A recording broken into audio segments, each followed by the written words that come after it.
바로 이재명 대표, 민주당 이재명 대표의 재판과 관련한 소식입니다. 그동안 이 재판이 변호인도 선임 안 하고 계속 늦어졌습니다. 2심인데. 자, 국민의힘은 이재명 대표 재판도 신속하게 진행이 돼야 한다라고 지적하고 있습니다. 사법부는 그동안 이재명 대표에게 유독 너그러운 판결을 내려왔다는 지적을 겸허히 새겨봐야 합니다. 이재명 대표의 온갖 재판 지연 전술을 모두 허용해 주면서 기소 후 6개월 안에 끝났어야 할 공직선거법 1심 재판을 무려 2년 2개월 만에 마쳤습니다. 2심 판결은 반드시 2월 15일 안에 나와야 합니다. 자, 1심에서 실형이 선고됐죠. 이재명 대표 이 선거법 위반에 대한 재판 2심 항소심이 23일 날, 오는 23일 날 재개가 된다고요? 네, 항소심 첫 재판 기일이 23일로 예정이 됐다는 소식입니다. 작년 11월 15일이었죠. 1심에서 이재명 대표 징역 1년에 집행유예 2년을 선고받은 지 2달여 만에 항소심이 열리게 되는 건데요. 그런데 지금 이 재판 같은 경우에는 이재명 대표가 고의적으로 기일을 지연시키는 것이 아니냐 이런 비판들이 상당히 많이 있어 왔던 재판입니다. 대표적인 사례가 바로 소송기록 접수 통지서를 받지 않았다는 겁니다.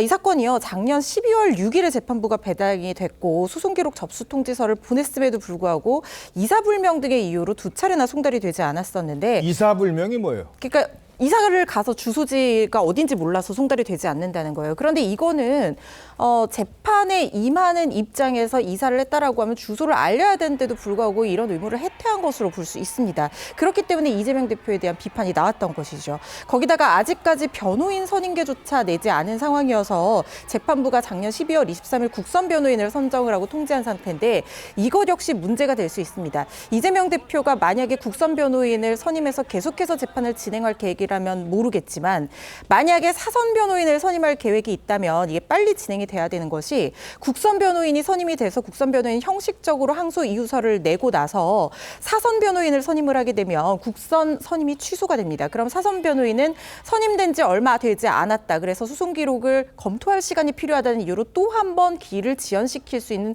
그런 여지가 있거든요. 재판은 신속하고 공정하게 처리돼야 된다는 것을 기본 원칙으로 하고 있기 때문에 이재명 대표가 만약에 사선 변호인을 선임할 계획이라면 하루빨리 이런 부분이 이루어져서 633 원칙, 그러니까 공직선거법의 재판은 항소심 3개월, 상고심 3개월 이 원칙이 지켜지는 범위 내에서 빠른 판단이 나야 된다는 생각이 듭니다. 자, 어제 변호사님, 이재명 대표가 이 사건을 국선 변호인으로 끝까지 진행할 거라고 믿는 사람은 없을 거고요.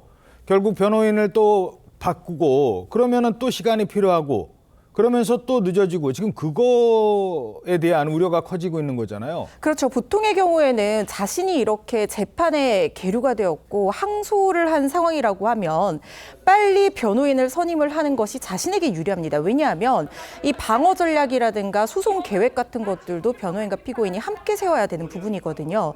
그런데 국선 변호인으로 계속해서 진행할 생각이라면 모르겠으나 만약에 사선 변호인을 선임할 계획이고 1심과 2심 변호인이 설령 교체가 된다고 하면 더욱더 새롭게 선임되는 변호인에게 기록을 열람하고 그리고 이 피고인과 함께 전략을 논의할 시간 자체가 필요한 것이 사실입니다. 물론 이재명 대표도 피고인이기 때문에 이런 방어권은 충분히 보장이 돼야 되겠지만 이렇게 방어권을 행사하려고 한다면 빠른 시일 내에 이런 것들을 처리해야지만이 고의적인 재판 지연이 아니냐는 비판에서 자유로울 수 있을 거라는 생각이 듭니다. 자, 이재명 대표의 재판 진행 상황 어떻게 보십니까? 오늘 아침에 이재명 대표께서 이런 말씀을 하셨더라고요. 법은 모두에게 평등해야 된다. 예. 누구의 아집이나 어떤 집단의 이익 때문에 이것이 훼손돼서는 안 된다라는 말씀을 했습니다. 소름 끼치는 자기 성찰이라고 저는 생각했습니다. 이재명 대표가 지금 선거법 위반 사건 워낙 많은 재판받고 있기 때문에 헷갈리실까 봐 다시 한번 상기시켜 드립니다. 이게 무슨 사소한 선거법 조항의 위반이나 학력을 허위 기재했다거나 이런 게 아닙니다.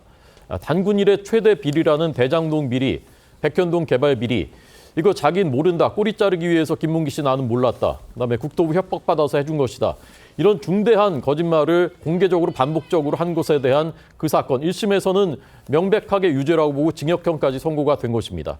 어쩌면 조기 대선이 치러지게 될 것이고 우리 대한민국의 미래 5년을 맡기게 될 지도자를 뽑아야 되는 그런 중대한 순간인데 가장 유력한 후보가 이런 중대한 흉악한 범죄를 저질렀는지 안 저질렀는지 이걸 우리 국민들이 모르고 유권자들께서 판단하시도록 한다는 것이 말이 되겠습니까? 빨리 법대로 재판해야 됩니다. 예.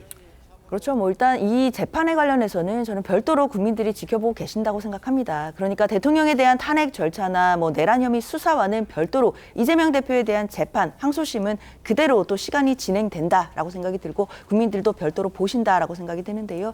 특히 재판부로서도 굉장히 고민이 클 것 같습니다. 피고인의 정당한 방어권도 보장해야 되는 것이고 그리고 신속한 재판을 해야 된다라는 이익들이 있기 때문에 이런 부분에서 재판부도 고심할 것이라고 생각됩니다. 뿐만 아니라 이재명 대표 측에서 도 재판부에게 괜히 이 재판을 지연시키려고 한다, 뭐 고의로 지연 전략을 쓰고 있다라고 보이는 이런 오해를 받게 된다라고 한다면 사실 피고인 입장에서도 유리할 게 없거든요. 따라서 이재명 대표 측에서도 뭐 고의로 재판을 지연하거나 이런 전략을 펼칠 하드게 이유도 없다라고 생각합니다.